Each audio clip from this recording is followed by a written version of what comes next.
That's real talk. I think the artists that are a little older and understand it, and the young artists will understand it. Yeah. When you can raise your family off of an art, that's huge. Yeah. You've done what you're supposed to do.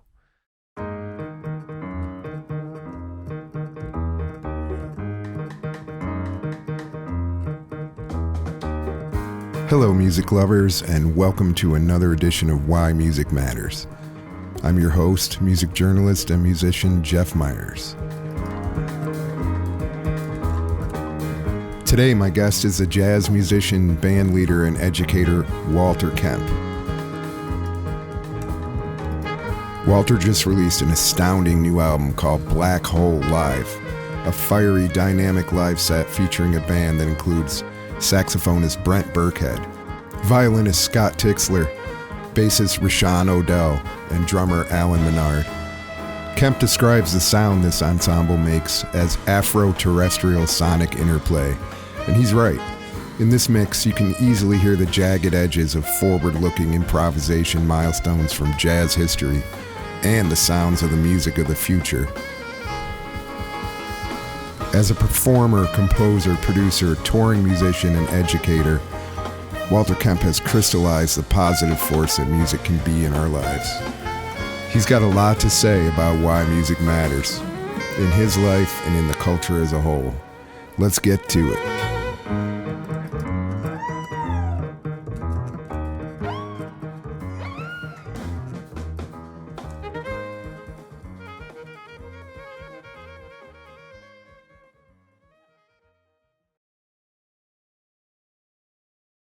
All right, man. Well, today's a special one for me. I get to welcome my friend and musician I've been a big fan of for a long time, Walter Kemp.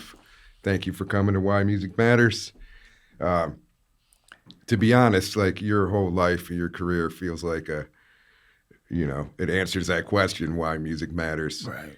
Between, your work as a composer, a producer, performer, touring musician, at Music Educator, you kind of encapsulate the kind of positive impact that music can have in our lives. And so it seems logical to kind of start at the beginning, how this happened for you. I know your father is a big inspiration to you. Yeah, huge. So if you can take it back then and why are we talking today? How did it start?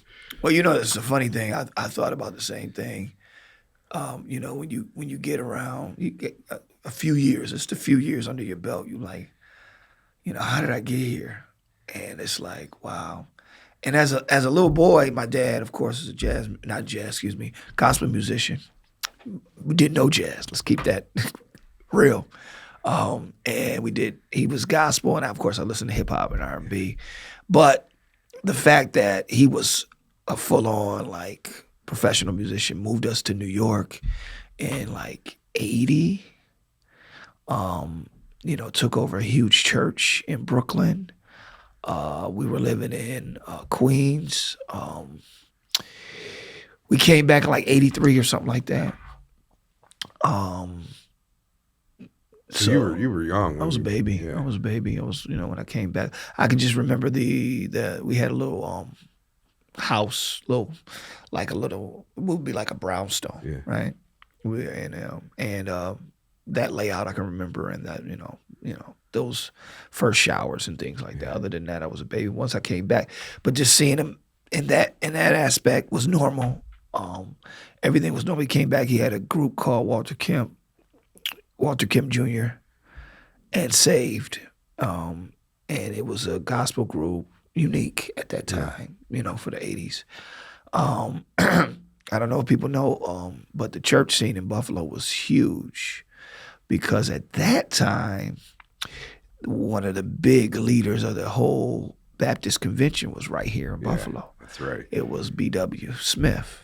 B.W. not only was a huge leader, he owned his church, he owned McCarley Gardens, and then he owned the senior citizen building back there. So he had all this property at the church. So the church was affecting community. That was what it was normal. That was the decline of the church is really the decline of how we don't affect our community anymore. That's a whole nother pod. But we might get to some of that. So with that, he came back to the hottest church in Buffalo. He was a young musician, and he started this group, and I was there to watch it. From then on, things happen. He's a hot musician, so he moves on to another church and so on and so forth. And he had different choirs, and he always went to these conventions, which is the one that he actually died at this year. But he always went to the conventions, and what you do, you basically pitch your music. Yeah. And then if they accept it, you teach it to the whole. And at these conventions, even this year was like Donnie McClurkin, all the heavies are there, right?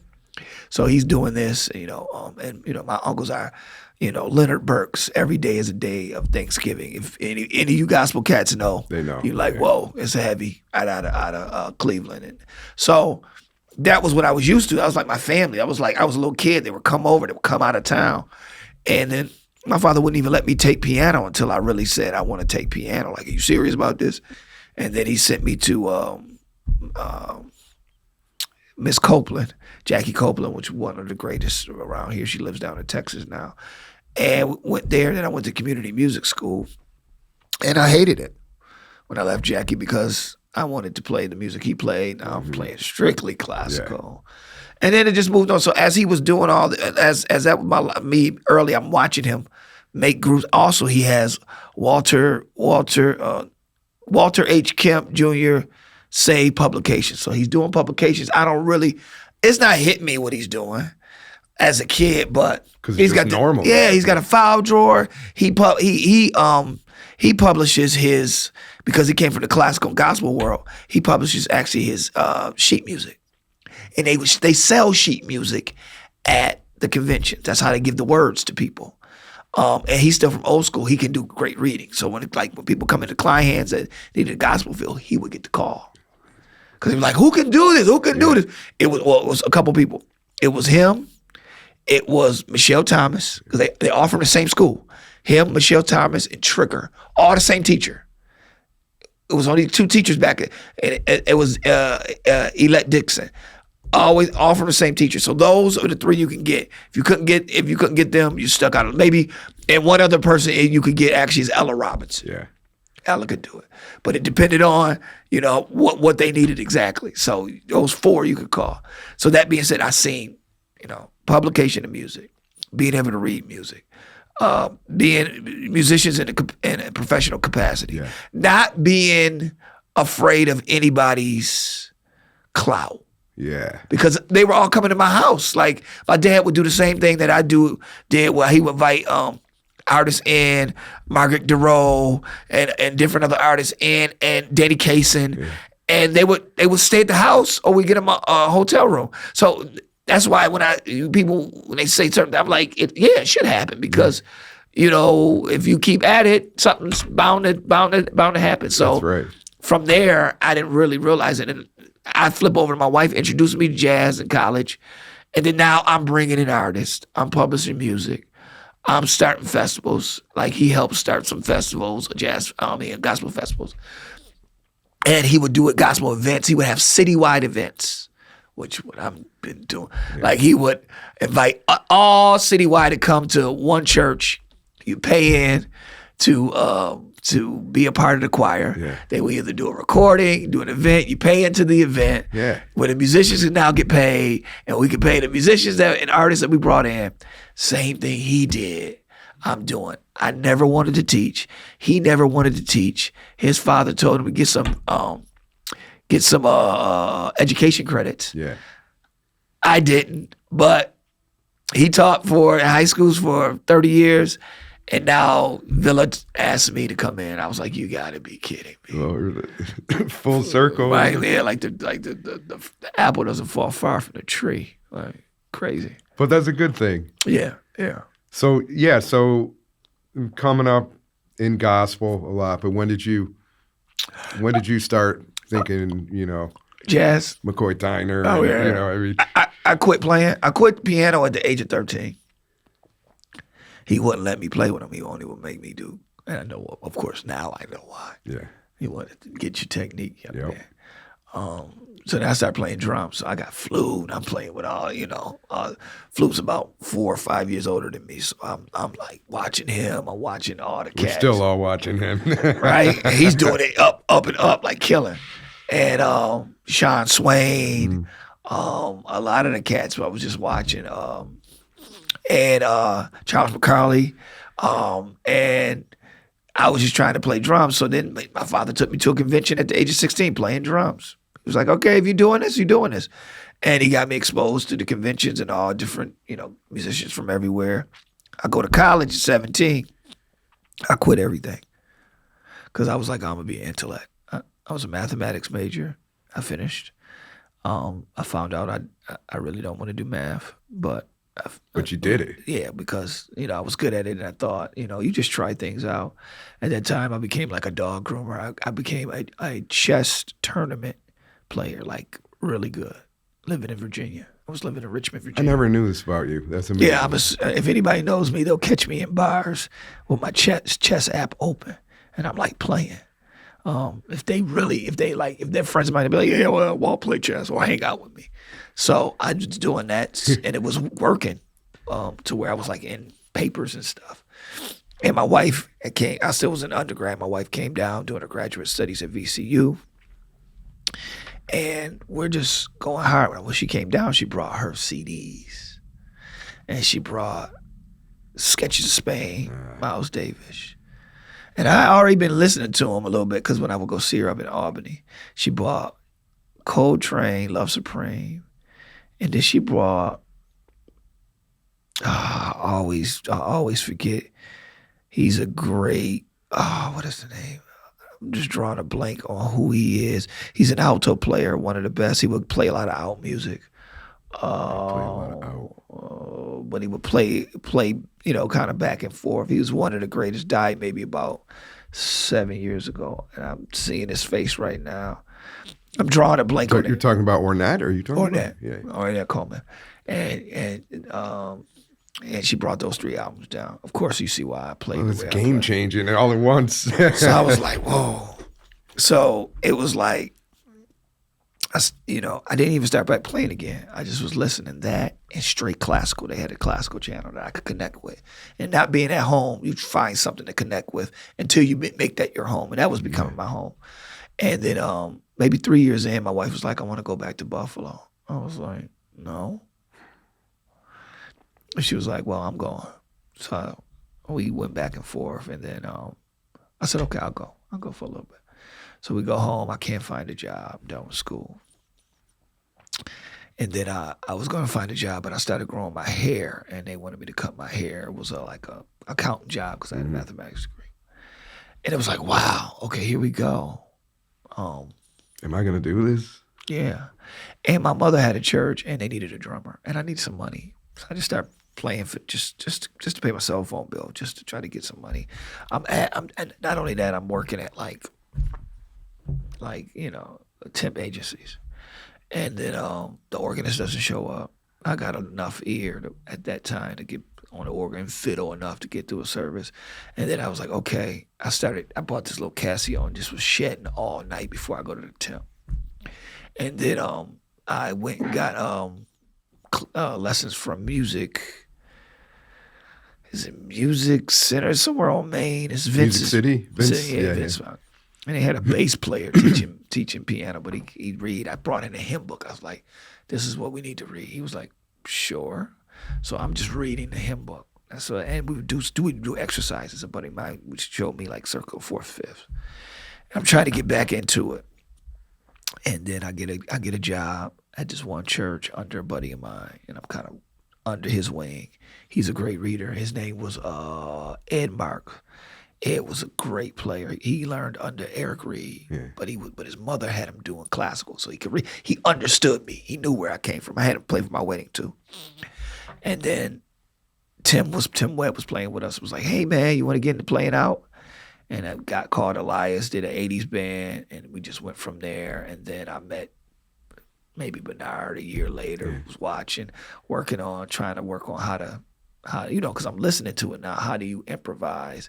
So I'm using like I'm using like these gospel kind of changes or like leading tones. Yeah. If you hear me, you hear a lot of gospel. Still, leading and you're tones. playing so much, And man. but then I'm listening to all this out stuff, so it would get yeah, weird. so Everybody be like, both. "What are you doing?" I was like, "So, yeah." And then from there, I was at the club called the Musician Club. Got embarrassed one night, not myself, not like playing or nothing like that, but it was like people came into the club and For a Sunday night, like a jam yeah, session? it was like some cats from out of town, and I'm used to cats, like whatever, in my blood, but the club wasn't where I wanted it to be, and I was just like, oh hell no, you're not gonna, because I just have that type of way I'm raised. Yeah. So I was like, I begged George. I said, let me book the acts. And that's how I started booking. Let me book the acts for the jam session. He was like, sure. He didn't want to do it. So I started getting younger cats coming in there. And then I was like, okay, we need a piano. Mm-hmm. So I started a campaign for a piano. And this maybe even after 7 months. Started a campaign for a piano and got Hamburg Music Festival on board. I went over to, now they just closed out there. Brain fire again. I get them now. Not Elios. It's the one that used to be down Denton's. Denton's was way out. Got Denton's on board, and we started doing shows out there. Like, this who I can donate. And the board has seen I'm doing that, so they vote me on the board. We get the piano, and that was like 10 years ago. We were doing construction for renovation. So I think it's going to happen, though. I'm not on the board anyway. I know you're not. But I do see a big building behind there. So, okay, it's actually happened. I'm always looking. Yeah. So that being said, we put it downstairs, and then I finally was like, they're not doing anything. After a year or so, I pulled it upstairs. And then we had this festival, and it was called Queen City, as you know. And they let me get reins of it because I said, listen, we have all these people down here.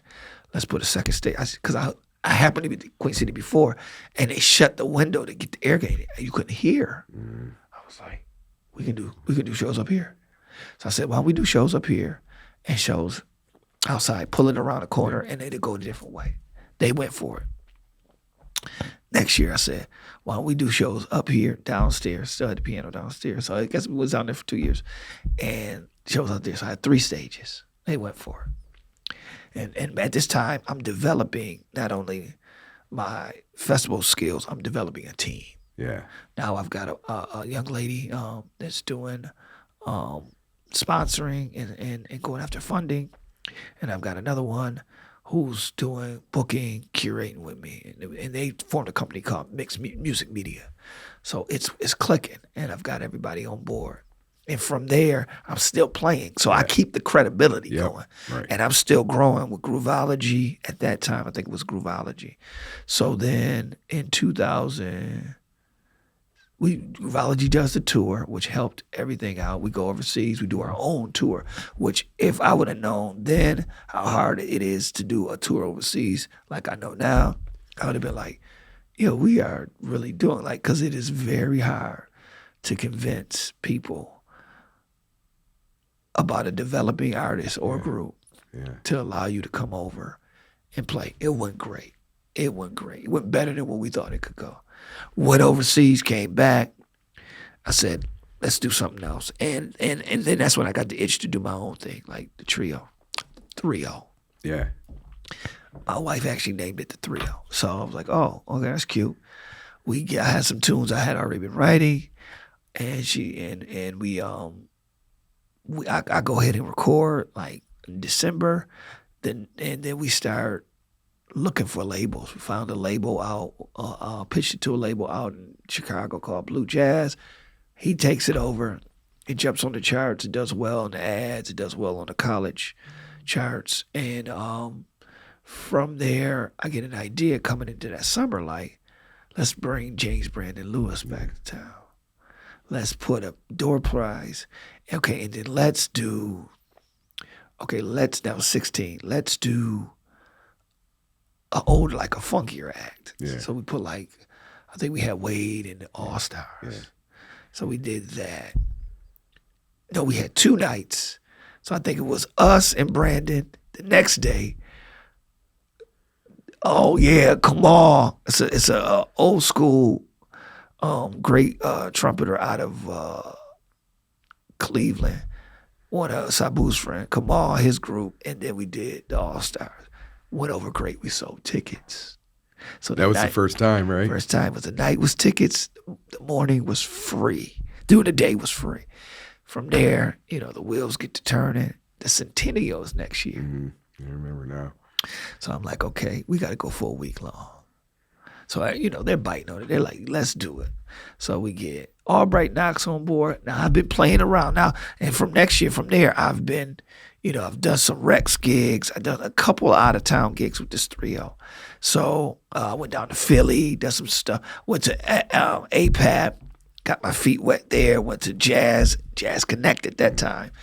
We're down in the city and we're rubbing elbows. And there, we're not only rubbing elbows for me, but we're rubbing elbows, representing the club and getting those artists too. So we're doing like this duo thing. We get artists. Next year we bring in Scott Tixler and his group with Brian Jackson. We bring in Otis happened to be in town, like on a going to Canada. He was like in the parking lot of the club. I'm like, yo, Otis Brown, what's up? I don't know if you know Otis Brown. He's on Blue Note Records. He had just dropped the album. I'm like, Otis, what are you doing in the parking lot? You're here. You got to play now. So it wasn't at the time of it. It was like during the spring before. So I called T. I was like, yo, man, get down here. So he gets down here. We rap with him. We chill. Get his number. I hit him back like, hey, I want to bring you in. We doing a Centennial. So we get Otis Brown to do a day. I just seen Joel Fromm. That's why I was in Toronto this weekend. Joel was playing at the Rex. Joel Fromm, and then we had Lucas for that. Did my band, 3-0, and I believe, did he sit in for that? I can't remember. No, he didn't sit in for that one. I think I just played that. I can't This is remember. on the outdoor stage? This is indoors. This is ticketed. Okay. All ticketed. I'm trying to think, did Andre Killian play for that? I can't remember. But we do that day and it works out. A whole week. I had Larkin to pay for the artists. And we called that, so it was free. So some spots was free. That was free. We did downtown at the Buffalo, I forget what they're called now, but it was like the ice rink. Mm-hmm. But it was like indoor. We had that stage. And what I did was I made sure those stages were backlined. Mm-hmm. So that was the free. I was a few free spots. Every day I did something. Free or not free. Yeah. And then, of course, at the end, on that Saturday, it was free for the whole day, 2 stages. And then at night, we did Baylor Project at Albright Knox, paid. Then we do it again next year. We do a whole nother week. After that week, we were like, okay, we're tired the next year doing that week. I was like, this is a lot, and I think we're losing. But we did well because I think we had Michael Wenzel. We brought them in. We're bringing a lot of emerging artists that cats know, but like the masses don't know. Michael Wenzel and the Shakes we brought in. We brought in Surreal M.A. We brought her group in. We brought in Brent Birkhead that year. And then I did an out thing, which went really well for Ray Scott. I did a dedication to Ray Scott. I brought in Brent Birkhead and I brought in Scott Tixler. And we did it all with like some of the old heads, Greg. Who else did we do it? Sabu, Steve. So this was all leading me up to, and then finally, actually I get on Villa because they wanted recruiting. Yeah. Then they're like, well, can you do some teaching? And then, so it's kind of got me ready. Plus I'm doing all, and being on boards like that, you have to do a lot of funding. The mayor's dormitory state. So I got used to that too. And just making companies, making like, right now I'm working on an LLC to finish that off and then finally be in the place I want. But yeah, the way my dad did it, I'm just like 2.0. That's all. Yeah. And that's a beautiful thing. I mean, it's a legacy, Well, you mentioned Brent Birkhead and Scott, and we should talk about this new live album that dropped just a couple weeks ago now. Yeah. So, Black Hole Live. Yeah. I mean, as I said earlier, I've been a fan of all your incarnations that I've witnessed. Man, I appreciate that, man. But Thank you. this one is probably my favorite. This is crazy. People got to listen. If you like your musical imagination stoked and fired up, you need to listen to this record because the interplay is just fire. I don't know what else to say. And the instrumentation is really interesting too because you got the violin going against, not against, but interwoven, with what Brent's doing. And, this project is fire. And but also, I don't want people to think it's just not just blowing. I mean, these are tunes. Yeah, these are tunes. They're compositions, and then you guys explore with them. Yeah, I kind of, with that, I just let it. It's really the personnel. You just kind of let the guys go. Yeah. Good part is I learned that in grooveology. Like, you can't be so rigid with your composition, what some guys are, and it's okay to be. Yeah. That wasn't the group that I wanted. I wanted to see the personality, and so those two guys killed. And wow, and the drumming. Well, Allan is special. I don't know if you know who. I don't. This is my first exposure. He plays for Jeremy Pell. He plays for Brandy, and she's a harpist, younger. He plays for a little bit. Matter of fact, on the tour that we were having, when we recorded that, he had to run up back to New York for a gig for like 7 hours. He had to run up for 10 hours to Labrador, Canada. He had to run back down to Rochester, and then he had to catch a train to West Falls. I picked him up here and took him to West Falls.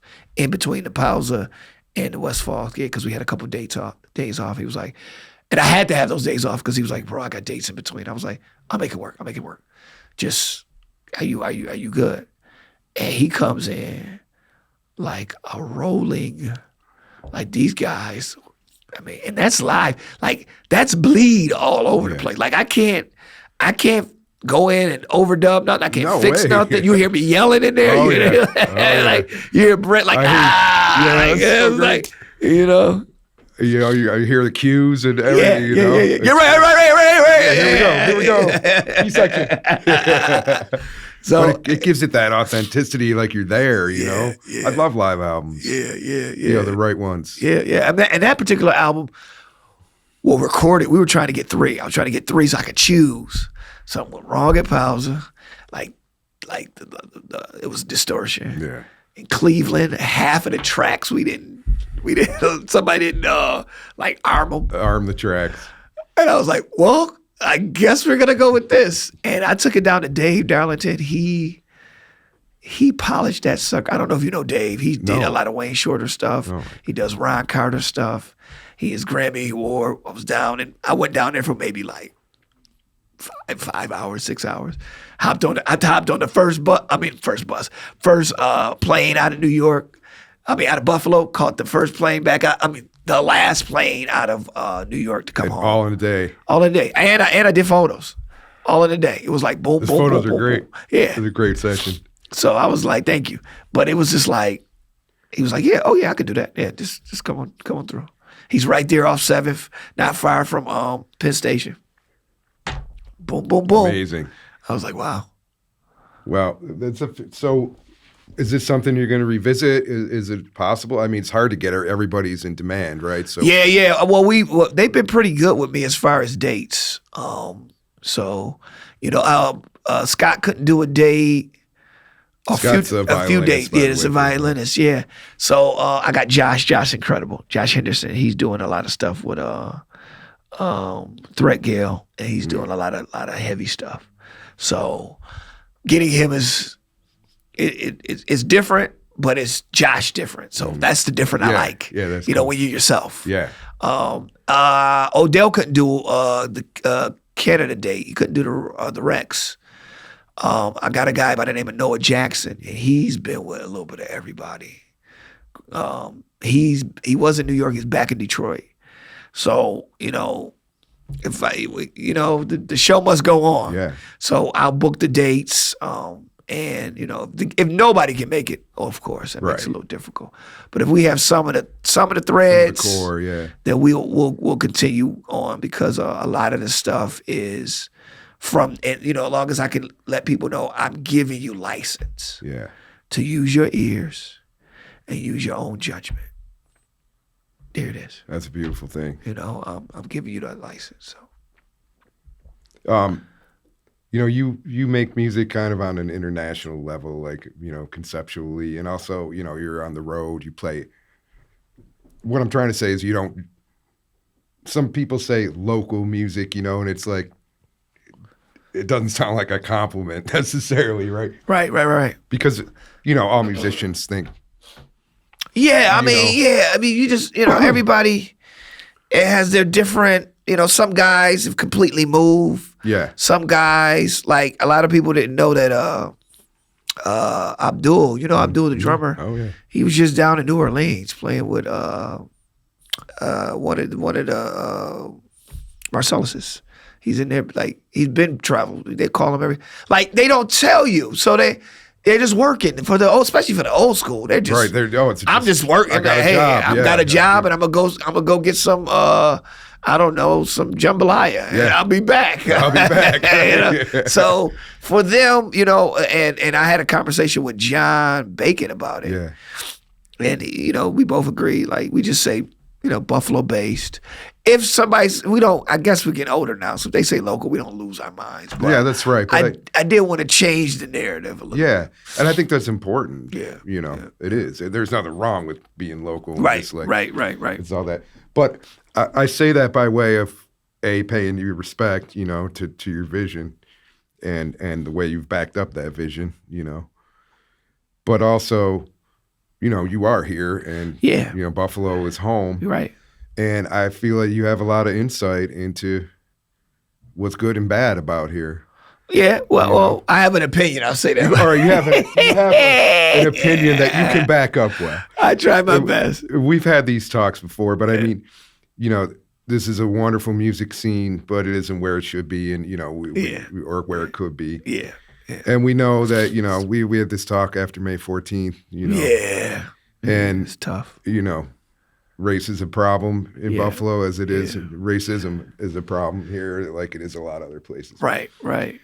You feel we're making any headway this way? I know this week you're going to do this Unity Jam. These kind of ideas I just love. I mean, I think that's what needs to happen. Yeah. Can you talk about it a little bit? I'm kind of even getting away from the rhetoric of any of the negative. Yeah. I'm just calling up guys from all the different circles I know. And they're all musicians, so I know if they can't do it, they're only hired or busy. Yeah. They don't, most cats is one or two things. Can you play? That's really it. And is it something I dig? If they don't dig it, then you can't, what I'm saying? They don't dig it, right? And we have to sometimes understand, sometimes that might be the issue. Now, as far as, same genres and stuff, I'm really focusing on bringing a lot of cats. When we went to Tim Webb's funeral, it was packed with cats from everywhere. I said, wow, Tim touched everybody. That's so true. It's even a part of me I'm trying to get to that I couldn't get to on this one. Hopefully I do better with the pop world. Yeah. And when I say pop, I really talk about singer-songwriter, alternative, that genre. I didn't get, I think Andre's Out of Town, the leader of the band that Tim was in. Michael Farrow. Yeah. Farrow, yeah. So, and some of the other ones I don't know well. Now, Breezy was going to be by. He would come by to the gig this week. But some of the other people I wanted to bring in, just to say, listen, we all working, and we all enjoy this, and we all want to make this place as best or as good as it possibly can be, and that that's my goal. This one will be the first one. If it goes well, I might do another one and another one. Will Houghton has started a coalition, which I think is an excellent idea. I didn't hit nobody over the head with that. Yeah. I say, hey, man, let's come and play. Yeah. If we get to that, we get to that. Right now, we just need to be around each other and know that we really speak the same language. Yeah. Yeah. That's a beautiful thing. That, like the music is really provides the meeting ground, right? I mean, that's why we're here. Right. So you see it working. I think it'll work. Everybody jumped at it. The people that couldn't do it were like, "Oh man!" And so the next one I think would be, be good. I tried to choose some tunes that were kind of all over the place. I didn't get a vocalist, which I really want next time. I'm definitely got to go harder for vocals. I'm hoping. So if anybody's listening, come on out this Thursday to Pausa, 7 p.m. This will be after. This will be after. Yeah. But I good. want to talk about it because then it's something you want to continue. Cool. Yeah, it's definitely something I want to continue. I've got to weave it into what I've got some other ideas on the burner too, but I felt this was kind of pressing. Yeah. And I was just in pausa, talking to the owner, and I was just put it on my heart like, hey, you got any dates available? She looked at me like, because I only play there like when I'm bringing in somebody or I'm trying to do something, And she was like, yeah. She says, I got something. I'll email you. So she emailed me the very next morning with a few dates. I thought of some people to play, so I was like, oh, let me reach out to Damone. Damone said he could do it. I reached out to a few other people. Tim said he could do it, Tim Clark. Yeah. I reached out to Joey Gonzalez. I reached out to James Benders and Will Houghton. Yeah. And I was like, okay. That's a diverse group. So far, it is diverse. I want to go even further, but I was like, for the first one, I think this is good. This will be fine. And if it gets so packed to where I'm like, okay, we got to change the location, it'll be great. We just change the location and we'll just do another jam session. I love it. I think this jam session under the banner of unity and is important, and I feel like music can do this. Yeah, if anything, it can, because we all, that's kind of what we do, right? So at the end of the day, you don't really need to talk. You just need to listen and play. So. Yeah, I like that. Listen. Listen, you gotta listen. Listen and play. Yeah. Or Miles would say, pray and play. You ain't lying about that. Shoot. Well, can we talk, music education, I mean, as you said, full circle with your dad and everything. Yeah. But talk about what you're doing at Villa and what that program's like, jazz studies, like, A, what you're bringing to it, and B, what's it teaching you? Because it's always that way, right? Right.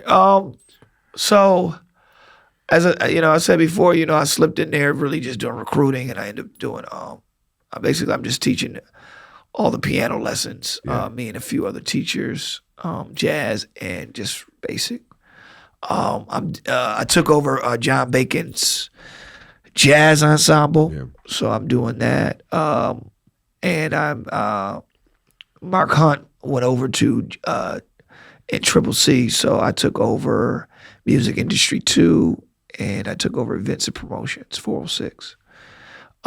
So depending on when they run it, they normally been running in the fall, both of those in the fall. So I just recently, as I think I had already spoken to you about, started a podcast. Yeah. And with Mike DeSanto. Guys, be on the lookout. By the time this comes out, you should have already heard the pod, and it's called, Villa Maria Presents The Underground. Music industry promotions, events, and beyond. So we're really just focusing on just our experience in the game. Yeah. And from there, it's kind of like a master class for all really, and really just a few reasons why I got started. I was with Mike and we were talking about a very good Buffalo-based artist that's a little younger than us that appeared to be frustrated with the scene. I said, man, look at this post.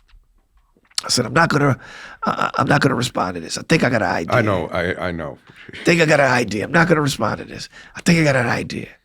We're gonna do a podcast. And then he goes through his whole response right while I'm talking to him. I was like, I'm gonna do a podcast with you. Yeah, because you got a lot to say about this. So I was like, okay, let's do that. And Michael, for people who don't know, Michael DeSanto was just a major part of the Buffalo music scene of the past 25 years. Right. And talk about bringing people together. He really, that was always his thing. He's been somewhat out of commission, and it will be wonderful to have his voice back in the discourse again. Right. You know, so we're glad you're doing this. Anyway. And Mike, you know what? Mike's played with some heavies. He's played with some heavies. So he's got his own, right of musicianship that he's a killer. And soulful. We just went right. And we just, he basically ran it down. So I was just like putting it in my phone, like, some of these notes. So I came back to it for this podcast. Well, I pitched it to Villa. And Villa right now has the Hip Hop Creative Alliance. So it's kind of coming under that umbrella. And I said, okay, cool. And we're just going from there. And that's really how we're going to do it. And also we're going to get some guests on. Hopefully going to have you. I would be honored. And we're going to just, try to get as much information to these kids, these young adults that are artists, beginning artists, how to, basically how to present yourself to a venue, how to know what the venue wants, how to collaborate with the venue. You're not looking to be the cook. Right. You're looking to have an event. Yeah. You're not the cook. It's important. You're not the, so you're not even wait staff. You're the event host, co-host with the venue, and you guys come together, and how to get the venue owners on your side. Like, show them what you bring. You only got to do it one time. They won't forget it. And then from there they'll say, let's sit down, let's talk. Yeah. And so we dive into it. It's important stuff. Yeah, you gotta, because if you go in there and act like this is not business and this is all art, it's gonna be short lived. Yeah. And you're gonna be the mad. art's for the bandstand. The rest is the business. You're gonna be mad at yourself, and certain things. In certain contexts, I don't even bring heavy art to. This project I have right now, Black Hole, is a concert project. I mean, unless I'm at North Sea outside, right? It'll be in a concert club type of thing. Compared not just like on the stage outside you passing by. Right. That's gonna be tough for the person that is paying us. And if the person that doesn't dig us, really, for us to invite them in, because I need you to sit down or stand up and kind of get into my space, and then we'll be able to bring you over to the dark side, to the black side. It's immersive, man. It is immersive, Yeah. So what about these, working with students? You don't want to say kids. I don't have time. I know. I had to get away from it too. These young people, Yeah. younger than us. Yeah. What about, are you seeing, it was my experience, the transformative power this can have. And it's always a great joy to me when you'd see that start to click with younger people. Man, have you been experiencing that? Yeah, I've experienced it. I've got a few, not a few, but I guess more than a few, but some students that have been with me for this jazz ensemble for a while. Yeah. I saw it also in a piano. I saw it when I first got there. This one piano student I had, and he really he was a pianist. Yeah. And he was eating up, and because he was eating up everything, it made me reevaluate myself. What am I giving him? I want to make sure to give him that. And that's the lesson to the teacher. Like, you're gonna fact check yourself. Like, all right, am I getting? Especially when you see a kid improving, You know, you're like, I gotta make sure I don't want his foundation to be shaky. Right. I want to make sure, if we're doing 2/5s, we're doing 2/5s. If we're doing leading tones, what are we doing? What theory are we talking about? What are we thinking about? When I think about this tone, okay, when I think about this section, I tell him, I think about G right here. Even though it's these chords, and can you explain why? So, you reevaluate yourself, and that helps. Because in life you get caught up with your own life, and you get away from that piano unless you're playing a gig or a show, and you're not having good practice. And that's another thing. You tell them to practice, you're like, I gotta practice. And those are the first thing to go is your practice habits. What are you doing? I had a student who I've had for a few years now. All of a sudden say, so what do you practice? And I was happy that I'm really shedding right now, so I could tell them, like, listen, this is what I'm doing. And this is why, I go back to scales and fingering, because that is like your foundation. Once you play that, once you can get through that, you can get any language that you want out, and different patterns and things like that, So, yeah, it's humbling. You don't take yourself that serious. Yeah. I don't even know how to say it. So that's probably the biggest thing that Villa has helped me with is the humbling, and not that I wasn't humble, but in a certain respect, it just, I didn't take myself as so serious no more. It was like, I'm still serious, but I'm not. I'm You're serious like, about I'm the not like, music. I'm not like, Yeah. who's next? Who's going to get it now? I'm like, all right, man, cool. Like, these, they're just humans, man. Yeah. Just trying to live their life, man. Yeah, like all of us. So, yeah. That's beautiful, man. What else is coming up? What's going on this summer? I'm in Italy for a month. Which project? Working on getting Black Hole there. I know I'll be there with an Italian bassist, and we've got a few dates in the works, almost set up. We're releasing some, and we're still in the works for getting the boys over to do some dates too, which would be great. We've got some feedback because I'm with two for the show. It's a publicist out of New York, and he's got some other feedback coming from Germany too. So I'm trying to link that Germany up while I'm there. Like while I'm there, if I could run over to Germany, anything I need to do in Europe, let me just do it. Do it while I'm out. over there for about a month. Yeah. And then and Duduzo Makatini had invited me to South Africa, so we're still trying to make that happen. He was in town for, who was he? Pat B. Martin, maybe right before the year ended or something. And I hung out with him. Me, Odel, hung out with him. And I know him from before. We were friends from before. We hung out at the Winter Jazz Fest. Odell knew him. When Odell was in South Africa with Najee, he met him. Yeah, They played out all night. Around. Yeah. That's Rishon Odel. Yeah, Rishon Odel. He's with Brian Culbertson right now.